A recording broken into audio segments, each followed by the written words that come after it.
c'est près de 1200 milliards, et voire même peut-être 1400 milliards, qui sont liés à la corruption chaque année en Côte d'Ivoire. Et Ange Barry Batesti a été nommé. Et sur ma recommandation d'ailleurs. Mais qu'est-ce que je vais constater? C'est que sa nomination a été accompagnée du fait que c'est lui qui avait le pouvoir de signature sur les comptes. Et en un temps record, en moins de 2 ans, l'inspection générale d'État vient faire un audit. Il y a près de 4 milliards qui sont partis. Alors j'ai dit, ah non, il ne peut pas rester. Il ne peut pas rester. Vous l'avez suspendu aussi? Ah oui, je l'ai suspendu. Ça n'a pas plu à ses mentors. Qui sont ses mentors? Ben, il y avait le ministre Hachi Patrick, il y avait le ministre Sanogo. Ça ne leur a pas plu.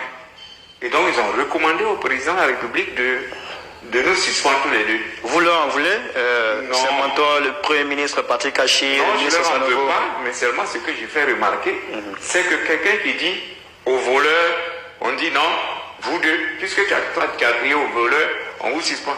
J'ai porté plainte au niveau de la police économique et financière. J'ai même les rapports, tous les rapports. J'ai porté plainte.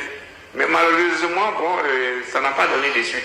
Pour vous, c'est une caution à la corruption, à la mauvaise gouvernance? Je considère que quand les gens ont volé et qu'on a les preuves palpables et qu'on ne les traduit pas en justice, c'est comme si on encourageait la corruption.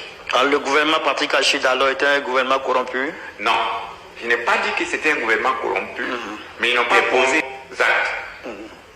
Ils n'ont pas posé les bons actes par rapport aux gens qui étaient corrompus. Ça, je le maintiens, j'en ai les preuves, et j'ai dit que ça, je ne peux pas le supporter. Le président Alassane Ouattara ne peut pas décider de lutter de manière énergique contre la corruption, et quelqu'un qui découvre que un de ses collaborateurs ou bien un de ses agents a volé, qu'on dise non, lui il faut le maintenir. Ça, moi je ne suis pas d'accord. Est-ce que vous avez l'impression qu'il y a au RHDP certains qui travaillent contre le président Ouattara, qui travaillent à salir sa réputation? Tous ceux qui se mettent dans la corruption salissent l'image du président Alassane Ouattara. Je peux vous dire, franchement, que cette affaire de corruption, c'est ça qui ternit un peu notre image. Quand vous dites notre, vous parlez du RHDP? Du RHDP. Écoute, le ministre Zorobier Epifan, il a annoncé, c'est près de 1200 milliards, et voire même peut-être 1400 milliards, qui sont liés à la corruption chaque année en Côte d'Ivoire.